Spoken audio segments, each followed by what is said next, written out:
What's up, guys? Chase Oliver here, bringing you my WWE RAW review for this week. Let's get started with this one.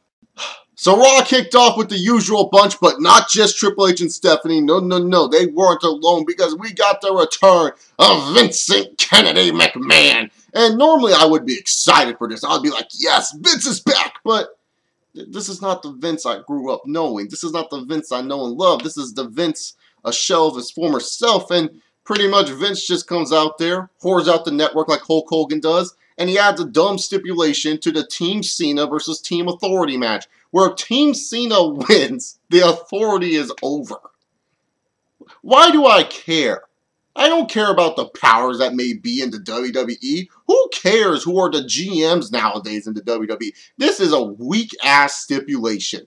This doesn't make me care about the 5-on-5 even more. If anything, it pisses me off because I called this shit. You know, I remember I made this video, like the Cena versus Brock Lesnar video before the SummerSlam, and I talked about with John Cena, if he's not going to face for the title at WrestleMania, he'll still find a way to do something grand and heroic, like end the fucking Authority.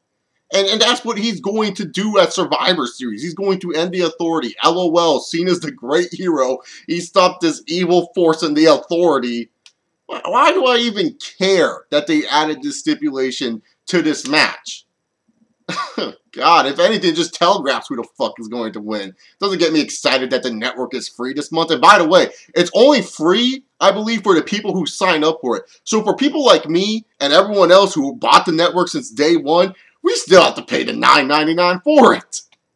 God damn. Oh well. I have more network stuff to talk about later on in this video. This opening segment, although it was nice seeing Vince in the music again, I just didn't really care all that much because it's a shell of his former self, and all he did was make a least interesting match even more least interesting by putting a stipulation that just tells you which team is going to fucking win. This is what you give us for Bray Wyatt and Dean Ambrose this week? Ooh, Bray Wyatt's in a rocking chair watching Dean Ambrose wrestle. Oh, the lights go out now. Bray Wyatt's not there. Dean Ambrose doesn't give a shit. Oop-de-doo. God fucking damn it. How does the WWE ruin this feud? This is literally all you give us? Damn. What a waste of time. At this point, the WWE does not know what to do with the tag team division. Your tag team champions have not won a fucking match on television since winning those belts. What the hell? Even in a singles match, like Cody Rhodes, Stardust, is losing to Fernando. And then the Usos, who lost to The Miz, one of them lost to The Miz, I think it was Jimmy Uso earlier in the night, they're going to get a tag team title match inside of a steel cage on SmackDown this week? Why? Who cares? Ugh. You know, here's my bright idea. Just give The Miz and Mizdow the belts. What will they do for the tag team division? Absolutely nothing. But hey, at least they will be nice plot devices for when Miz and Mizdow split. So just give those two the belts. Seriously, I don't know what the hell you're doing with the tag team division, WWE. Fact! Tyson Kidd won a match on Monday Night Raw. Sure, it was by countout. Sure, he needed Natalya to distract Sheamus to win. But he still won nonetheless. And that is a fact. You know, the Hour 1 promo segment tonight was just pretty much Triple H trying to convince Dolph Ziggler to join Team Authority. Dolph Ziggler's like, no, I will not join Team Authority. I am proud to be part of the C Nation at Survivor Series, dude. And so pretty much Triple H is like, fine, if you don't want to join Team Authority, I'll have to prove you why you joined the wrong side. Let me send Seth Rollins at you for the IC title. I like this promo segment because Triple H did a really good job trying to convince Dolph Ziggler to join over to the dark side, per se. Even though if I was a wrestler on the roster, I would join Team Authority in a heartbeat. I mean, fucking A. I mean, Triple H made some really good points. I mean, saying, like, if you win, what do you accomplish? You just have Cena win another match. And if you lose, Cena's just going to blame you for losing. So it's true, though. So Triple H made some really good points. I would join his team in a heartbeat. But instead, Triple H just wanted to show why the Authority was the better option for Dolph Ziggler and stuff. It was just to build up for the Survivor Series match. It was a good promo, and it did have a good lead into the IC title match tonight here on Raw. You know, it was funny, though. You know, so many people, I don't know why, they were smokescreened to believe that this shows that the WWE cares about Dolph Ziggler and that they're going to do shit with Ziggler after the pay-per-view or something. It's like, what the fuck? No. They just had this promo to build up for the Survivor Series match. That's the only reason why they did it. I mean, they probably would have done the same shit with Cena and would have done Cena and Rollins in the middle of the show if that was the case, like if Cena was around tonight. I mean, they just did this to kind of just hype up who's going to be on whose team and just try to hype up the big Survivor Series match. That's the only reason why. Because if they cared about Dolph Ziggler, the character, guys, they would have had Dolph Ziggler lose the IC title tonight and had it where the Authority showed, hey, we have the upper hand. We told you, Dolph, we had the upper hand. We told you that we were the better team, and we took your title to prove it. So what are you going to do about it? And thus, having Dolph Ziggler try to go on a redemption tour and then setting up a Dolph Ziggler and Seth Rollins feud after Survivor Series. That would have shown they cared about Dolph Ziggler. What they did tonight didn't show they cared about Dolph Ziggler whatsoever. They were just trying to set up the Survivor Series match, and it was even more evident that they didn't even have a clean finish to this IC title match because Randy Orton, my boy, came out there and RKO'd Seth Rollins out of nowhere. And pretty much to set up Randy Orton and Seth Rollins for later on tonight. And I just want to say before I end this little clip right here is that has Randy Orton been going to acting classes or something? Because, man, his promos are on point. His promos as of late have just been really, really good. I don't know if he's been going to extra acting classes or whatever, but he's been really good on the microphone as of late. I just got to say that. But, yeah, this promo, all it did was, this whole segment actually, all it did was just to continue on the Seth Rollins and Randy Orton tension and to continue on that feud for later on tonight and to continue on the Team Cena versus Team Authority match at Survivor Series where we all know how it's going to end, especially after watching the end of Monday Night Raw tonight. I don't know what the hell the WWE intends to do with these Luke Harper eye promos. I don't get why moving his eyes in different directions like this or making it all mirror image and all that stuff does for him, but seems like he may be debuting soon.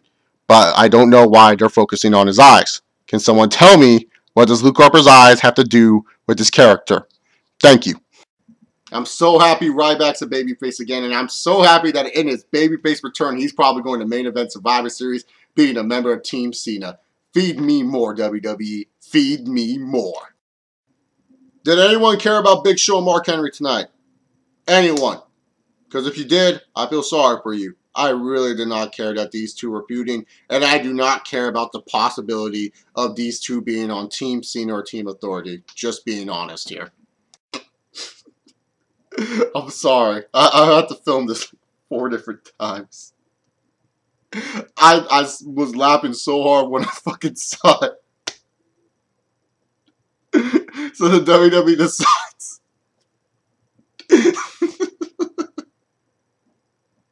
to make Eric Rowan into a singles guy. They're going to make him Renee Young's stalker. Because that's what we need right now. We need Eric Rowan to be a creepy little bastard. God damn. At least he looks the part. That's all I can say. Oh, God. So much for that new nation. So much for that new nation. God, what the fuck are you doing with Xavier Woods, WWE? What the fuck? You know, it's sad. You know, the Divas division actually has talent in it. There's actually really good women and performers in that division, but it's like the booking for it is just so half-assed and so lazy that you just don't give a shit about the storylines. You only give a shit about the name value and the people involved in the storylines. It doesn't matter how bad the storyline is. It matters about the name value nowadays in the Divas division. And it's just sad. And really, to be honest, it's like AJ Lee's a Divas champion, but she doesn't feel important as Divas champion. The WWE is not making a big deal why she's Divas champion. She feels like any other diva on the fucking roster. That's how she feels like as Divas champion, the way the WWE books her. And as for her feud with Nikki, it's another boring Divas title feud. How will this end? Who knows and who fucking cares? Because ultimately, it's not about AJ Lee. It's about the Bellas and continuing on with that feud. It's just the truth. God, fix your Divas division, WWE. You actually have a talented crop of women. Do something interesting to make us care about them. Don't waste these women's talents any longer. Do something with them, please. Please. Seth Rollins and Randy Orton was the main event. For those watching on television, that is. I'll talk about that at the end of this little clip here. But they had a match, and it was an okay match. You know, it could have been a little bit better. But Seth Rollins got a clean win here. Not only did Seth Rollins get a clean here, he got a dominant heel beatdown to end the show. And not only that, we got the... Oh, God, I hate saying this. Randy Orton babyface turn in full effect. Not only that, a good way to write off Randy Orton for TV as he goes off to film The Condemned 2 just to make his heroic babyface return. Saying Randy Orton babyface gives me the shivers, guys. I'm sorry. At Survivor Series to be a part of Team Cena and help Cena beat the Authority once and for all. But don't get me wrong, guys. Randy Orton is still my boy. I am still the captain/conductor of the Randy Orton bandwagon. I know a lot of you guys are happy for this Randy Orton babyface turn. You guys are loving what Orton's producing on TV as of late. I'm loving what Orton's doing on TV as of late. But I'm just saying, just because he's babyface now, I'm not dropping my boy. He's always been my boy. Randy Orton's always been my man. I am the conductor. I am the captain of the Randy Orton bandwagon. You are still can hop onto the bandwagon at any time you want. I'll still be driving this thing full force and waiting for his heroic comeback at the Survivor Series. And also eventual Seth Rollins match at TLC. So, yeah, you know, they did a good job establishing heel heat on Seth Rollins tonight. The post-match beatdown, I felt it could have gone a little bit shorter. I felt they just took too fucking long to get to the point where Seth Rollins finally, like, just gets rid of Randy Orton. That's just me. I felt they could have gone by a little bit quicker. It was just like, man, shit, dude. They went 15 plus minutes overtime just to get rid of Randy Orton on TV. I mean, this isn't The Rock coming back to cut a promo. This is just a simple beatdown to get rid of one of your current characters on TV. There's no reason why the overtime should be this long. I mean, I don't know. It just felt a little bit too long for my liking, but the beatdown on Orton was very effective. The blood that Orton had from the first curb stomp on the table added a different dimension and effect to it to show that, holy shit, Seth Rollins is beating the crap out of Randy Orton. So, to me, they did a very good job with the beatdown. Now, this wasn't the true ending to Monday Night Raw because you have the WWE Network, which is free. You got another match, which I'll talk about right now. Oh, that's right. On the free network, we got a little bonus match, United States title, Sheamus and Rusev. If 3 hours wasn't enough for you, oh, here's 15 extra minutes. More bang for your buck with that WWE Network. And that, let me just say this. I get it. I understand why the WWE did this. They want to show you the advantage of having the WWE Network. Now, my question is, how often are we going to see this shit? How often? Because I want to know. Because if they're just doing this because it's the free month, this is just stupid. And I hate to say it, but it is. Because if they don't continue with this and they don't try to do this, I'm not saying do it every week because that would just be unbearable to fucking have extra network content every week. But if they don't do this at least once a month, maybe twice a month, then what's the point of this? What was the point of giving away a United States title match that could have been used for your Survivor Series pay-per-view on the network when people don't even have to pay for the network? Does WWE forget that this is the free month? You know, this would make sense. I would applaud the WWE for this if people actually have to pay for the network to watch this. But then again, I wonder to myself, do people actually really care to freaking pay extra money to watch Rusev and Sheamus if, let's just say, this wasn't the free month? Would anyone that's not a diehard wrestling fan pay $9.99 for it to see Rusev beat Sheamus? Because we all know the WWE is going to shove this down your throat. You all know when you turn on SmackDown, they're going to show you the ending to this match anyways. So what is even the point of even ordering or purchasing the network if the WWE is just going to show you the footage of how Rusev won anyways? You all know the next week on Raw, if you missed it, you can just find out the results on WWE.com. It's not like it's just a network exclusive where you have to freaking wait and see. So it's just, to me, it makes no sense why you would have an extra match on the network, especially a match that could be saved for your Survivor Series pay-per-view. I mean, they really rushed this. I really felt they rushed Sheamus and Rusev. I mean, they tried their best to establish both men before the match. They had a little promo segment on Monday Night Raw. They were trying to hint, Rusev joining Team Authority, for Survivor Series. So I guess maybe that's why they rushed it. And I totally get it. I totally agree with everyone who says they had to give Rusev that U.S. title. They had to give Rusev the U.S. belt some way, somehow. But really, this just felt rushed, and this just felt like a panic to get people to join the fucking network. I mean, it's not like the network has that 6-month commitment anymore. They got rid of that whole commitment crap. So after this free month, after people watch, probably this match, if they did foolishly go to the network to watch this match, and after people went on to, watch Survivor Series on the network, they can just cancel their membership. To me, I know a lot of people will defend this move and say, oh, this was a smart move by the WWE by having it where, you had a featured match on the network to show why the network is worth your fucking money. But it's just like, it's like, how often is this going to happen? How often are we going to see a title change on these network dark matches? How often are you going to have these network matches after Monday Night Raw? How often are we going to see this to make it worthwhile? That is just my question.